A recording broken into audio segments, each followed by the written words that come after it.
Day and night, around the world, a determined band of scientists listens to the sky. In hope, they seek signals from other worlds, evidence of mysterious alien civilizations. They call their ambitious quest SETI, shorthand for the search for extraterrestrial intelligence.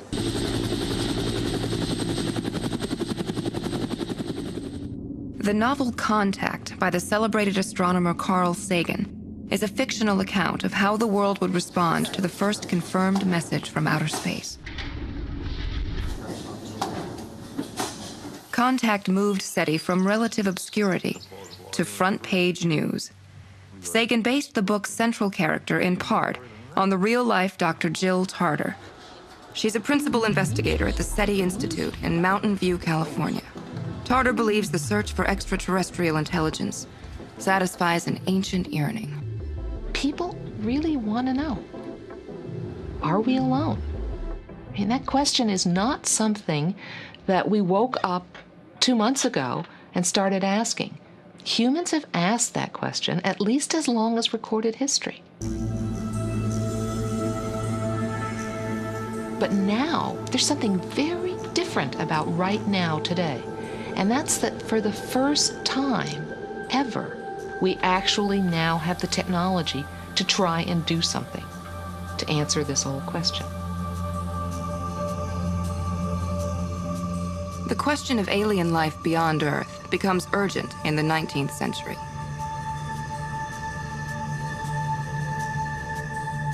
Astronomer Percival Lowell is convinced that on the planet Mars, he has observed an elaborate system of artificially engineered canals. His accounts create a sensation.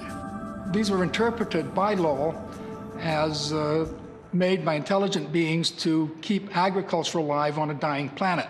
So we have these civil or agricultural engineers on Mars trying to keep things going. These views became accepted by some people, scoffed at by others, but what the human reaction was in that case was to figure out how we ourselves could signal our presence to the Martians. The means to make contact seemed to arrive with the discovery of electromagnetic radio waves. Nikola Tesla, an eccentric pioneer of electronics, built an enormous transmitter in Colorado and blasted radio static toward Mars. It was 150 feet tall and was powered by one of his powerful transformers. And when he turned this thing on, people's hair stood on end for miles around. It was spectacular. He sent messages expecting a response, and he thought he got responses. Though convinced he was hearing Martian salutations in return, what Tesla really picked up were a natural phenomenon called whistlers, strange waves produced by electricity in the atmosphere. In 1920, the great Guglielmo Marconi, inventor of the first successful radio, followed Tesla's example and pointed his own receiver at the red planet and heard absolutely nothing. 4 years later, when Mars was in particularly close proximity to Earth, the United States Navy silenced all its radio transmitters in the Pacific for 3 days. They were still hoping, in vain, to detect a cosmic hello from Mars.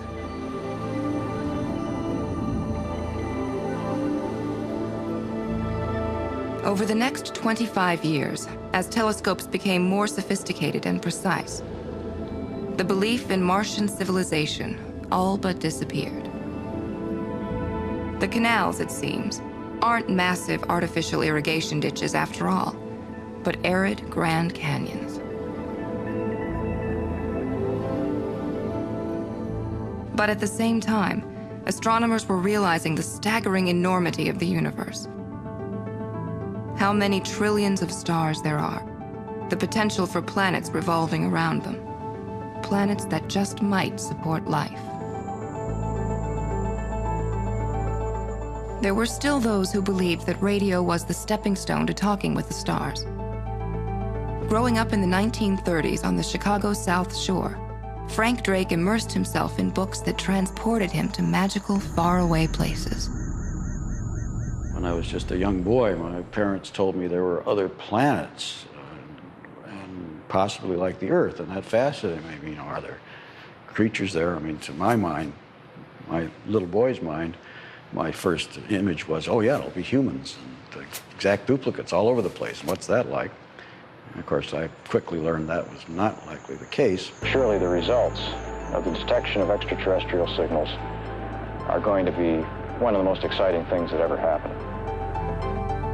In 1960, when Frank Drake, fresh out of graduate school, began the search for ET intelligence, he named his experiment Project Ozma, after the Oz books of his youth. His boyhood dreams led him to the emerging field of radio astronomy. Those days, we had an 85-foot radio telescope, a rather poor receiver, and we could monitor one radio channel at a time. Today, our systems are 100 trillion times more sensitive than in 1960. It's not wild speculation. We have the means to detect other worlds. Drake began listening for signals near the frequency of 1420 megahertz. At that wavelength, the element hydrogen emits a steady hiss. Radio astronomers use it to measure the distance between stars. Drake and others believe any advanced alien civilization will know the importance of hydrogen to radio astronomy and may use its universal frequency to send out a calling card to other worlds.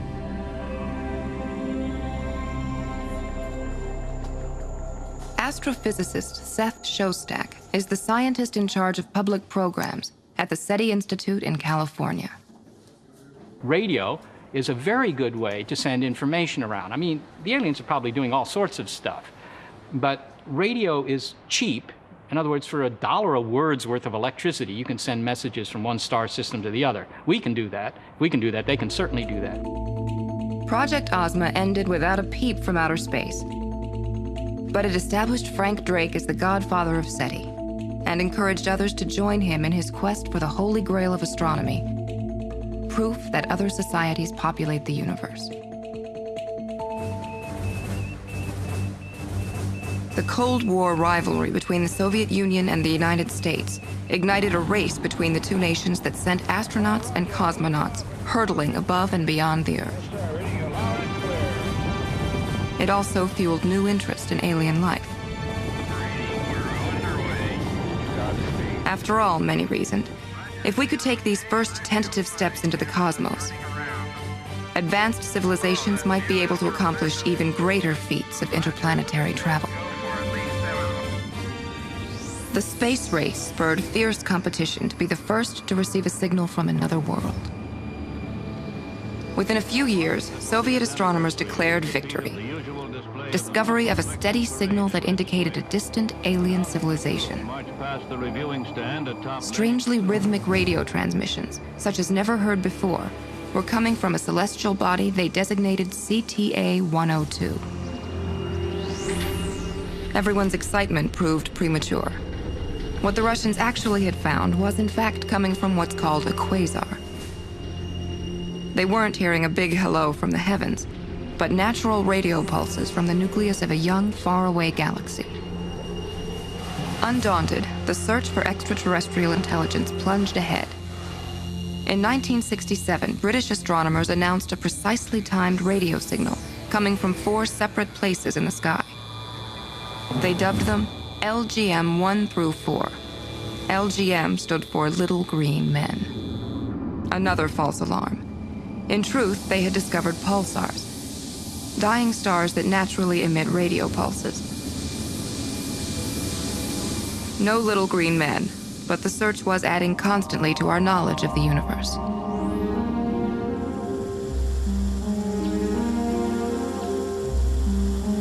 Since Frank Drake's first experiments in the early 60s, SETI has become accepted by the scientific community as a legitimate and important part of the research landscape.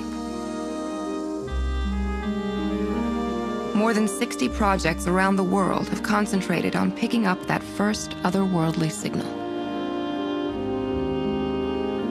It's one of the few modern science experiments that just about everybody can understand. SETI is a fairly sophisticated endeavor. This is a hard thing to do, but everybody understands what it's about. It's very simple what it's about. We're simply trying to find out if there's anything intelligent out there. So it's an accessible kind of science. I think I've got the best job in the entire world. I mean, I learn something new every day on a huge range of different topics because there's almost nothing that doesn't bear on this question about the probability of life somewhere else in the universe. I certainly have a lot of colleagues who would not choose to do this job because there's no guaranteed payoff. For a short time in the early 1990s, SETI received money from NASA. But a budget-slashing Congress voted to kill funding after only a year. Since then, Jill Tarter and most of the SETI scientists have relied on private donations.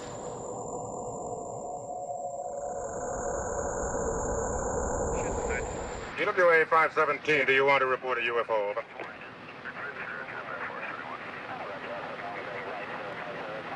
EWA 517, do you want to report a UFO? Over.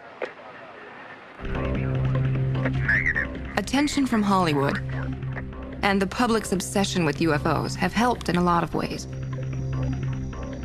but hurt in others.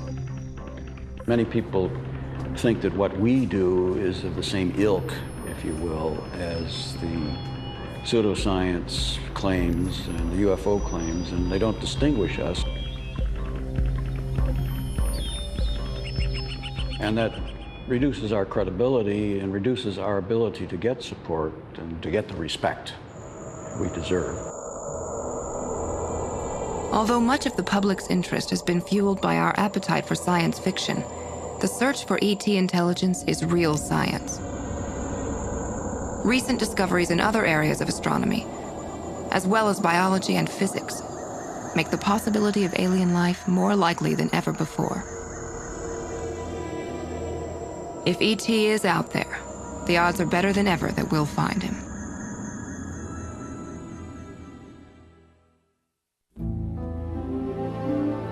In the vastness of outer space, we of Earth are reaching out, seeking confirmation that there are other worlds where civilizations live and thrive. It's a search that began small, just 4 decades ago. Carl Sagan was one of the earliest and staunchest believers in the quest for ET intelligence. In 1961, Sagan was one of a group of scientists assembled by Dr. Frank Drake to develop a game plan to search for signs of intelligent life in the cosmos. To guide the discussion, Drake ingeniously devised a formula. 4 decades later, it's still known as the Drake equation, a sort of recipe for the probability of intelligent alien life. Those at SETI believe the Drake equation may one day be considered as important as Einstein's E = mc squared. The Drake equation is basically a fabulous way to organize our ignorance. It has no known answer. So it isn't an equation that you can calculate a believable answer. But it does really help us think about the probability of life being somewhere else. It may be a little scary looking, but it's actually rather simple. The Drake equation gives us a number, the number of detectable civilizations in space, which we like to write with a large N. We arrive at that number by making use of the information we have about the evolution of our galaxy. The rest of the equation consists of a series of simple questions. The first term in the equation, which is R, essentially gives the total number of possible sites for life in the galaxy, the total number of stars. Now, we know that fairly accurately. It's on the order of maybe 400 billion stars. We know that by looking at other galaxies and just adding up the total amount of light coming from those things, and that tells you how many stars there are. It's really quite simple. With newer and better instruments, such as the Hubble Space Telescope, we're gazing beyond our solar system more clearly than ever before, seeing more and more star systems that are candidates for alien life. We now know that there are more stars in the universe than there are grains of sand on every single beach of our planet. And more are born each and every year. In the search for extraterrestrial intelligence, it seems there will never be a shortage of star systems to explore. The second term in the Drake equation, FP, is the fraction of stars that have planets. Until recently, there was no proof of planets outside the 9 of our own solar system. But in 1995, 2 Swiss astronomers detected a strange wobble in a star. A wobble they determined was caused by the gravitational pull of an enormous planet orbiting close to the star. And in 1999, scientists found the first multiple planet system. It's orbiting Upsilon Andromedae, a star similar to our own sun. Since 1999, several more planets have been found around other stars. Harvard's Robert Noyes headed one of the teams that made the first discovery. We've surveyed, we and our colleagues, several hundred stars now to look for these planets, and about 3% seem to have these giant planets orbiting close into the stars. Very different from our own solar system, but they are genuine planets in orbit. The real implication of this is that planetary systems are common, and very likely ones that are pretty much like our own may well be common. The reason we haven't seen the ones that are just like our own yet is that they're pretty hard to see. When we are able to see such planets, we will have taken a step closer to learning the answer to the third term in Drake's equation. NE represents the number of planets that have Earth-like characteristics. Because it's assumed that life, as we know it, will need an Earth-like environment to thrive. Over the next several decades, the United States and other nations will be launching a new generation of space telescopes, many far more powerful than the Hubble Space Telescope.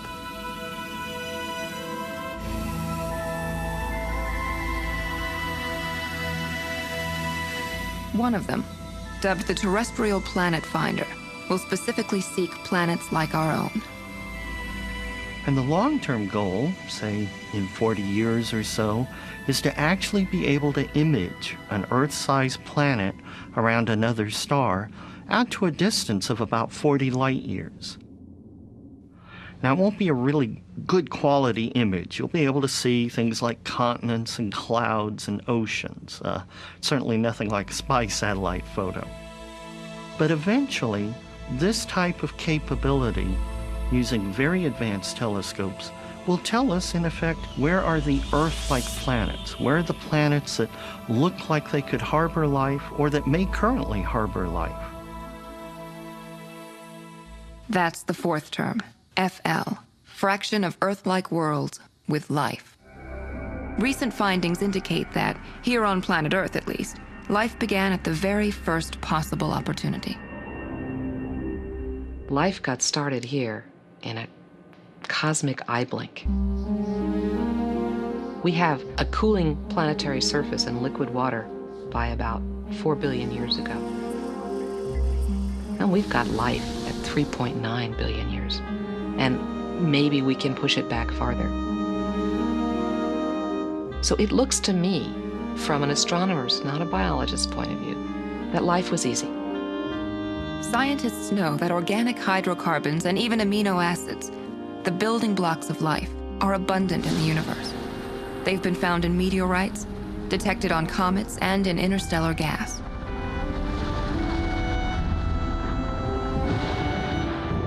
The marvelous spark that turned these organic building blocks into life on Earth could have struck on at least one of the other 200 billion planets estimated in the Milky Way. What's more, our preconceived notions as to what's necessary for life are being challenged as never before. The last 20 years have had a remarkable advancement on understanding the conditions that are required for life. We see both in laboratory work and in field work that life can exist in remarkably hostile environments far beyond the normal conditions we see in the rooms around us. We find life at deep underwater volcanic vents,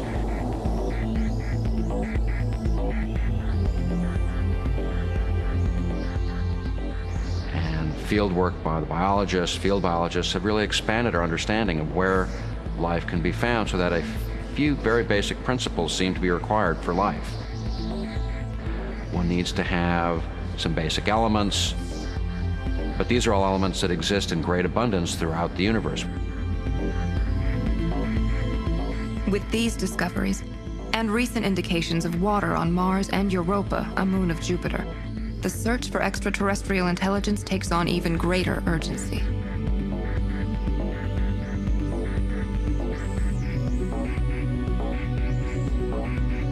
If life can exist in extremes on Earth and in our solar system, the odds in favor of life across the galaxy take a giant leap forward.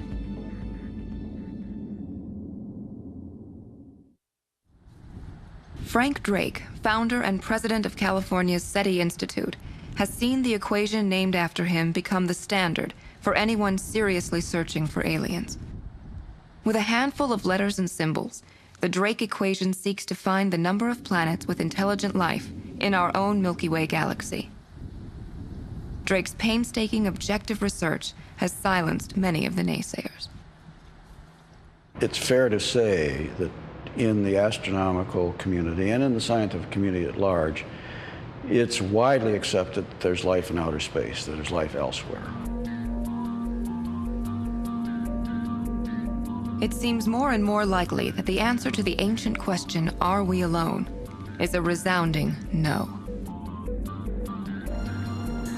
The sticking point is whether that life extends beyond the microorganic to creatures intelligent enough to be able, or desire, to drop us a line. That's the next factor in the Drake equation, Fi, the fraction of Earth-like planets that not only develop life, but intelligent life. All right, suppose you have, billions of planets in the galaxy that have life. Now, what fraction of those are going to cook up intelligent life? 100,000. 1 million. And that's really a very contentious point, because a lot of things could have happened here on Earth that would have led evolution in different directions than producing Homo sapiens. I mean, if the dinosaurs hadn't been wiped out 65 million years ago in an accident involving an asteroid, we wouldn't be here today, okay? So maybe there's a lot of real estate with life on it in the galaxy, but most of it is stupid life, and none of it's building radio transmitters. That's something we don't know. It's not clear that evolution will frequently produce intelligent life. And if there is intelligent life out there, do they have the ability, or even the desire, to communicate? That's the next to last factor in the Drake equation, Fc. Actually, I have a very, very pragmatic definition of intelligence, and that's the ability to build a transmitter, because that's the only kind of intelligence that I'm going to be able to find. Only a technology that does something to modify its environment in a way that we can sense over these vast distances is detectable. Talk about the search for extraterrestrial intelligence, but in truth, it's a search for extraterrestrial technology. There's a big catch, though, which forms the final factor in the Drake equation. Capital letter L stands for the longevity of an advanced civilization.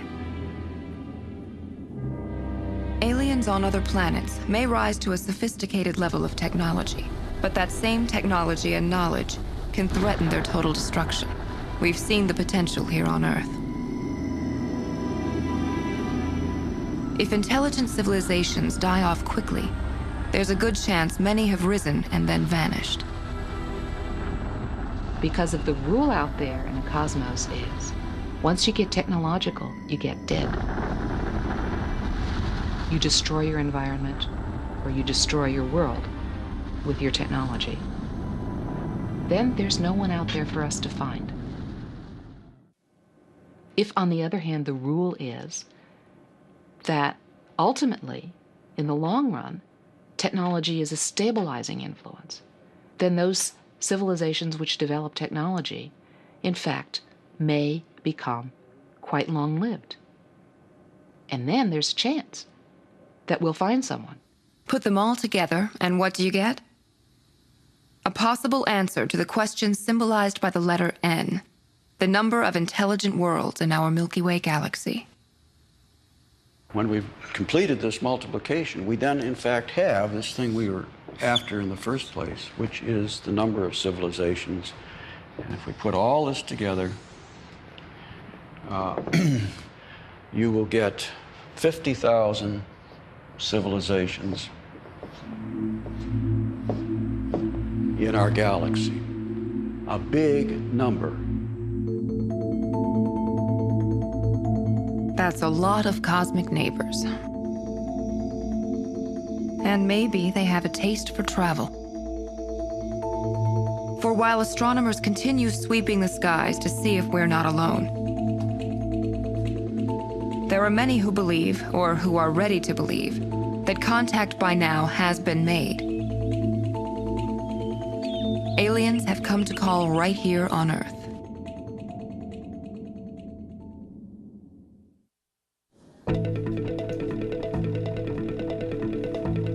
An early morning in the future. This is what you might see over your first cup of coffee.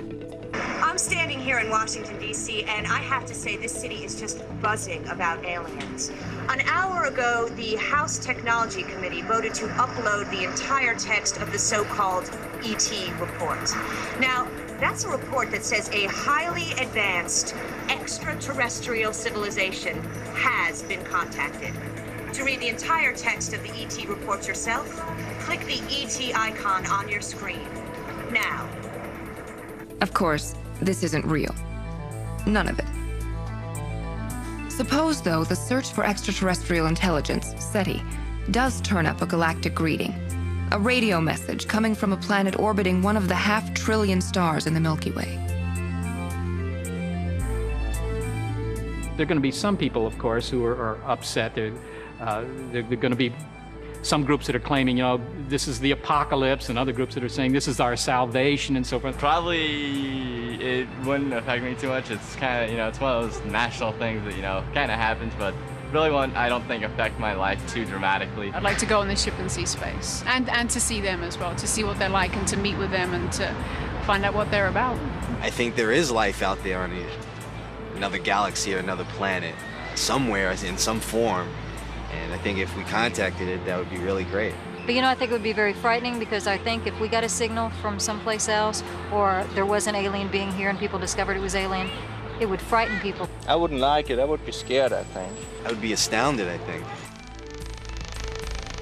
Upon receiving the word of contact, there doubtless will be a certain amount of "I told you so" from the various organizations, cults, and networks that support the claims of people who say they've seen or made contact with unidentified flying objects.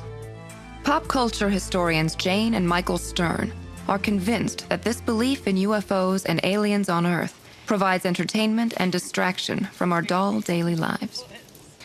I think that people are really not that interested in real science because they don't understand it. I think UFOs or aliens are of the people. I mean, we made it up, so therefore we can blend it and mold it to anything we want.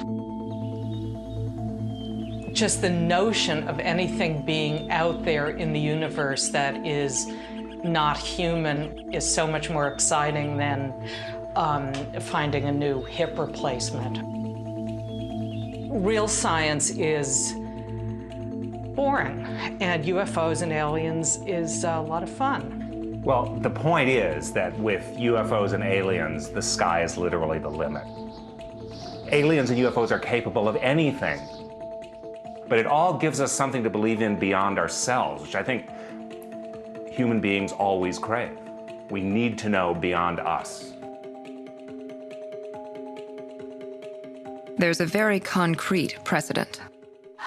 Orson Welles had just directed the famous War of the Worlds radio broadcast, the dramatic show that frightened millions of Americans into believing the country actually was being invaded by monsters from Mars.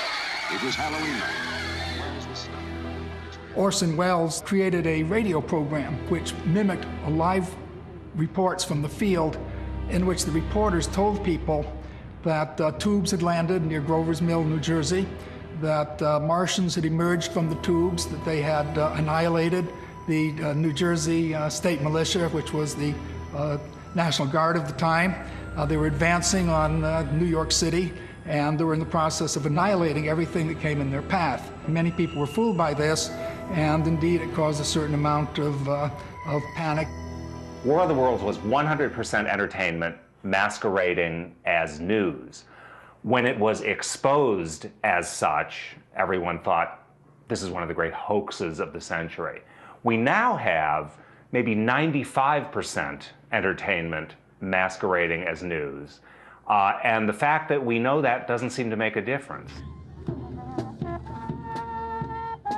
As part of a huge 4-day celebration of the broadcast's 50th anniversary, the entertainer and mentalist known as the Amazing Kreskin was invited to give an outdoor demonstration of the power of suggestion. He selected a group of 70 people in the crowd. Without any kind of special effects or sleight of hand, using only his voice and mind, Kreskin was able to make them believe Martian spaceships had returned.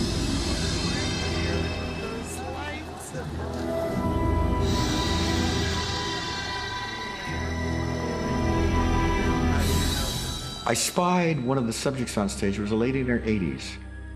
And we saw her walk down the steps of the platform. I thought, oh my God, is she going to this UFO she's hallucinating? No. We stopped it in time. She was about to, some 80 years old, grab out of the policeman's belt his revolver and was going to fire point blank at the alien she saw coming at her, which of course were not there. It was just crowds of people that were surrounding. As happened with the 1938 War of the Worlds broadcast, radio invites you to participate actively by supplying your own imaginary pictures to accompany what you're hearing. Like radio, the internet invites you to participate. Surfing the net can be a transfixing experience, pulling you in and leading some people to suspend their disbelief. Outside environment is closed off. There's no distractions around you. You have a bright light. It's almost like a hypnosis situation. A bright light, the light's dimmed around you. You're only thinking of one set of patterns. Now, interesting things will happen after that. It's very, very romantic to be able to narrow your attention into something, especially when that something does most of the work for you. This is a recreation of a real website. The announcement on it is fake.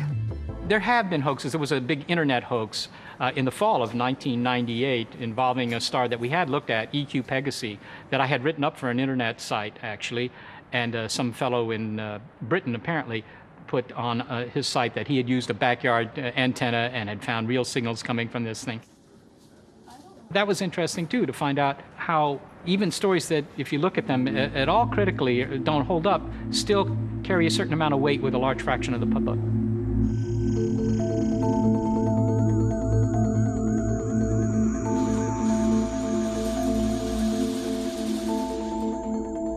There are sociologists and government officials who believe that the world has more to fear from paranoid reaction to the news of alien contact than we have to fear from aliens themselves.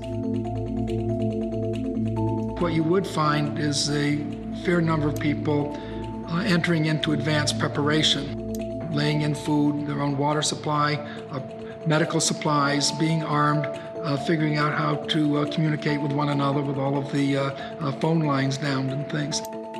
There will be a survivalist kind of element. And what do you think the gun will do for you? Against the aliens? I don't know. But when humans find out we got food and water up here, well, I'm going to protect my family. I don't trust the government that they can handle this problem. When the aliens come, it's going to be big.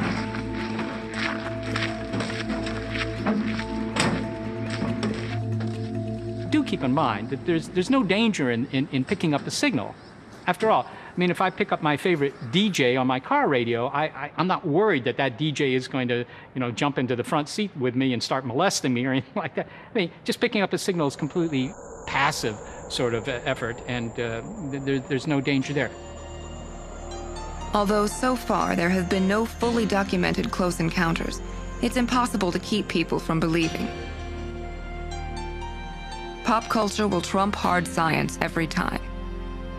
Yet despite movie and TV fantasies, we have seen again and again that the greatest thing we have to fear is not them, but ourselves.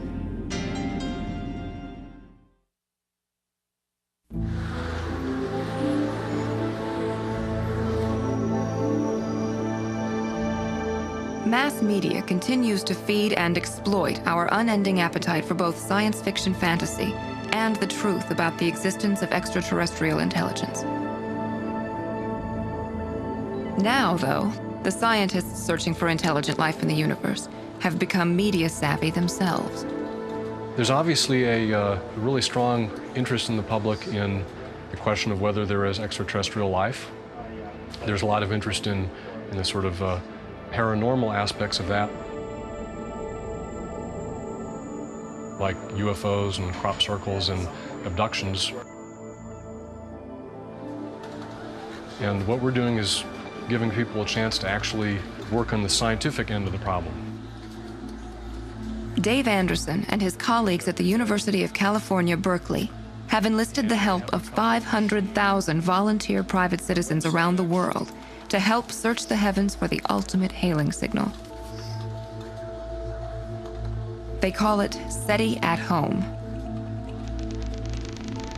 The idea is that if you have a really, really big computer job, it's going to take a lot of computer time.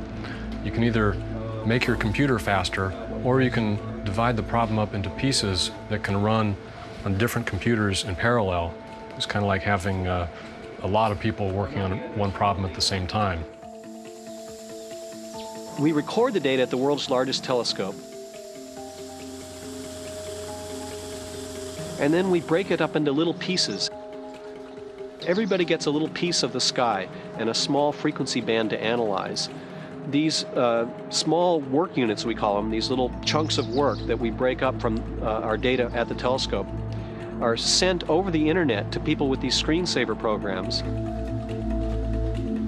It takes a few days to analyze that data, and then when it's finished analyzing the data, the screensaver automatically sends us the results and gets a new piece of data to analyze.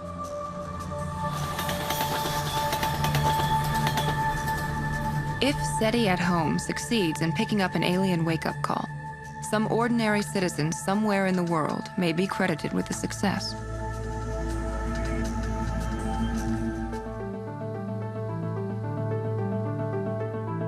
But if you really want to get involved, you can do what Mike Fox and Bob Lash have done. Build a radio telescope all your own.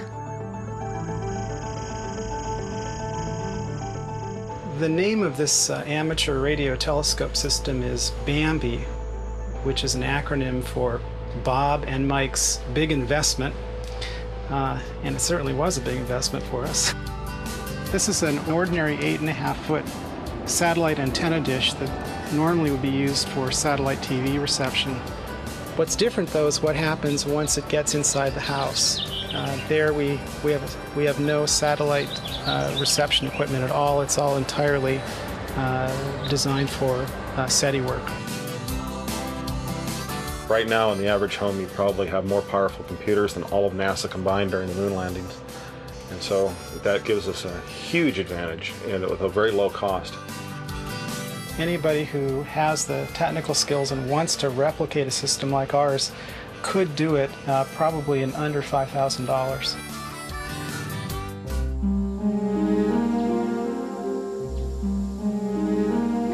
The SETI Institute in California plans its own Project Bambi, but on an enormous scale.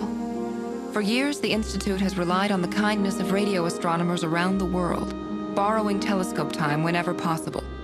Now they'll have one of their own, dedicated exclusively to SETI. Called the 1 Hector Telescope, it will incorporate between 500 and 1,000 dishes stretched across 2.5 acres of Northern California's mountains to scan the sky 24 hours a day.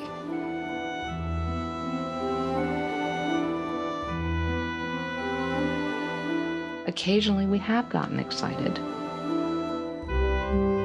Hasn't turned out to be the right thing, but it's enough of a taste so that it's going to be a pretty amazing feeling for somebody someday when that happens. And there's champagne on ice. Everywhere we observe, there's champagne on ice.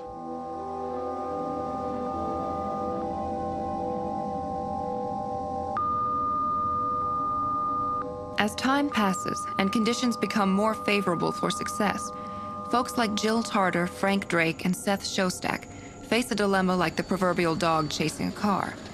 What happens when they catch it?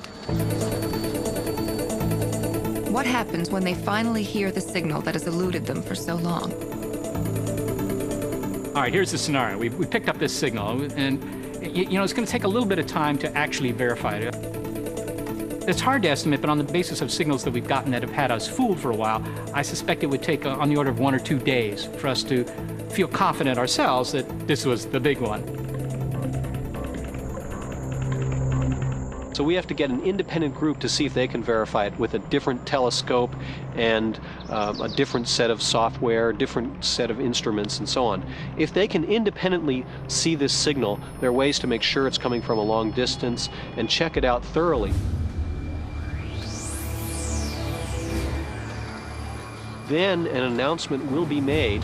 A highly advanced extraterrestrial civilization has been contacted. We are not alone in the universe. We've signed a voluntary protocol that was drafted by the International Academy of Astronautics and the International Institute of Space Law, which basically says, really check your data before you make an announcement. Don't cry wolf. But then as soon as you're sure, tell everybody. I'm standing here in Washington, D.C., and I have to say this city is just buzzing about aliens. If and when the epic news is revealed to the world, it's impossible to anticipate for sure how we will react. Now, that's a report that says a highly advanced... We can speculate, but the combination of wonder or woe, rapture or rage that will seize our civilization is ultimately unknowable. I don't trust the government that they can handle this problem. When the aliens come, it's going to be big. A lot of the public reaction to detecting a signal from life beyond Earth is going to depend on how readily we can understand what that signal is attempting to say. Now, it could be that there is a lot of information embedded in the signal, and that may take some time to extract from the signal, and then having identified that there is some sort of a message. The difficult process of actually decoding it would begin.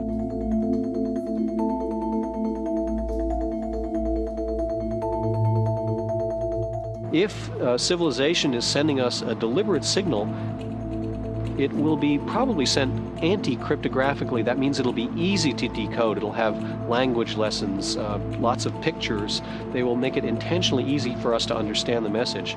They might send their whole Library of Congress, all their music, their poetry, their literature, their science, their medicine. There could be huge payoffs. And another civilization that's more advanced than us may be in contact with other civilizations, perhaps millions of civilizations in our galaxy. So by getting in contact with just one, we might learn about a whole galactic community of civilizations. We may get the URL to the galactic internet. The other possibility, and I think it's a more likely possibility personally, is that you won't understand it. It would be like, Australopithecus man, picking up a television broadcast, a television signal. He's not going to understand it ever, ever. And we might be in that situation. I can imagine we get these bits and, people spending their lifetimes for hundreds of years trying to figure out what these things mean and never succeeding. That could be the case.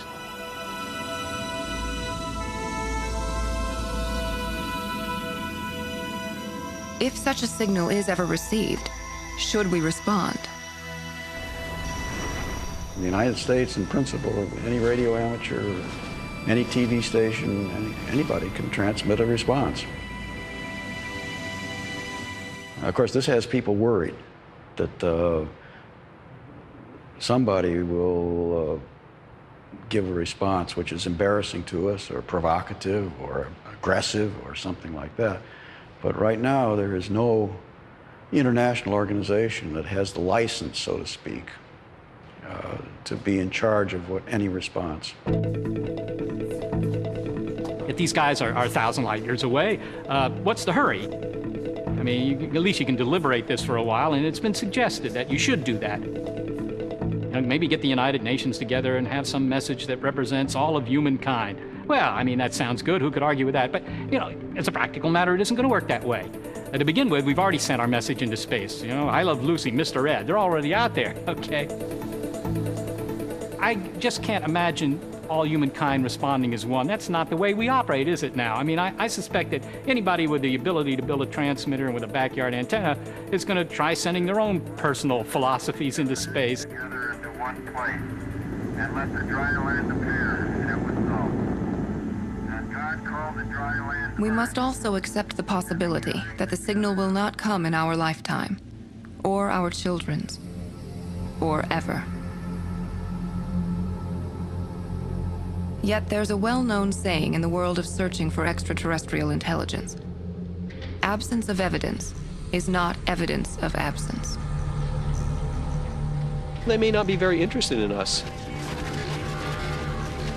If they're very advanced, we may look like ants to them, and they've probably seen a lot of primitive civilizations like us, and they probably just say, you know, well, that's the millionth civilization that's developing, and they're going to wait a little while until we get a little more interesting. Hippity hoppity, hippity hoppity, hippity hopping over hill and dale.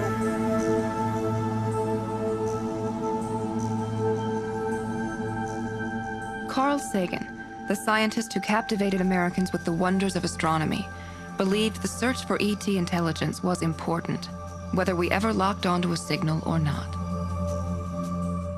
If there's a plausible argument that there isn't anybody out there, bearing in mind that we can be wrong, we ought to keep looking, because the question is of the most supreme importance. It calibrates our place in the universe. It tells us who we are. And so it is worthwhile trying to find other civilizations, I would say, no matter what.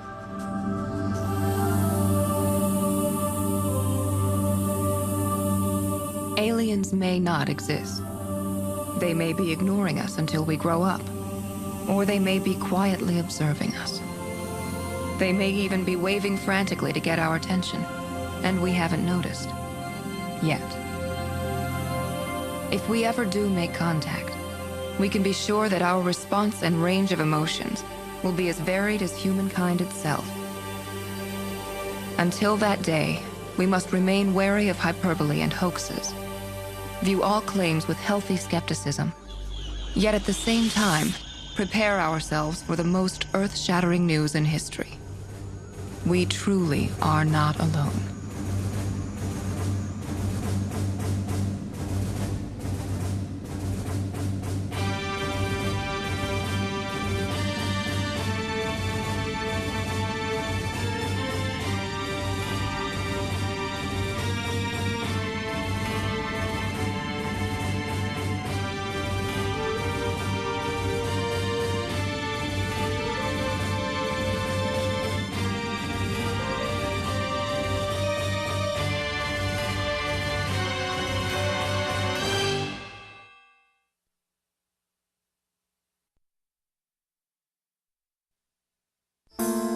March 13th, 1997.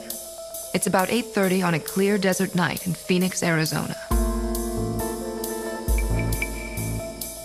There are more people outside than usual, hoping to get a good look at the Hale-Bopp comet. What they see instead is an astral phenomenon even more staggering, one that defies common sense or ready explanation. It was almost like a computer graphic.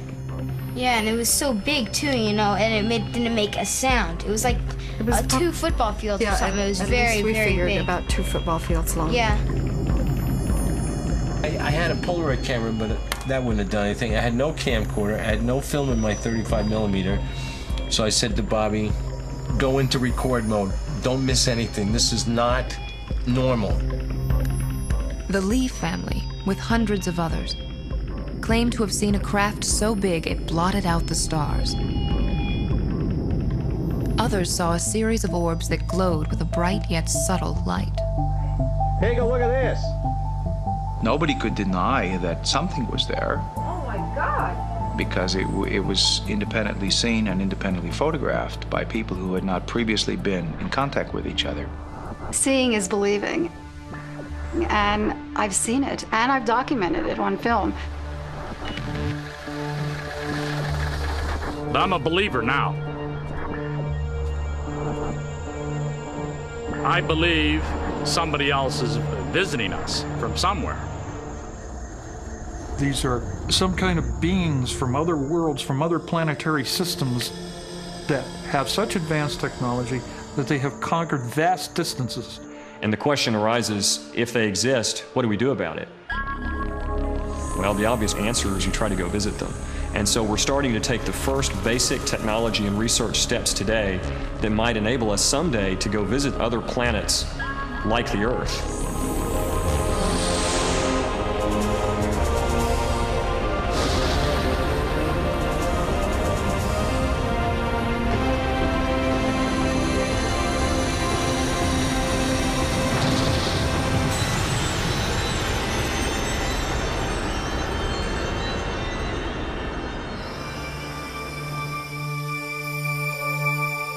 That March evening in Arizona, something was out there, all right. There were just too many eyewitnesses for there not to be.